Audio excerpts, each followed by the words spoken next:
Another issue that I definitely think would be a problem would be moving content. Like I know vendor creates this content for you, kind of adjusts your listing a little bit, right? Like you don't really have as much control over that as you would in seller. Can you opt to keep their content, or do you have to start from scratch? Like, what's the process there in getting new content going?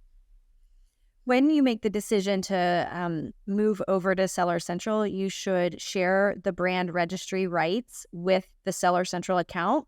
I don't recommend removing them entirely from vendor. You can actually have brand registry in both, and that's the ideal situation. And we like to optimize all of the data in Vendor Central, and then bring over that data as a mirror, as I mentioned, into Seller Central. Um, Even though you might have brand registry in both, we do see contribution in most cases still always coming out of Vendor Central. And so you might have to maintenance data on both sides.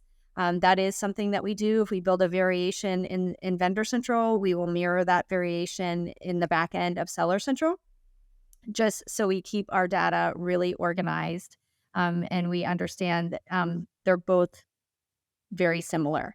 Um, so that's the best approach. We do leave A plus, typically, and the storefront in the Vendor Central account, because for large clients, that's a large amount of data to move. It does go by ASIN, so it's reflecting no matter what.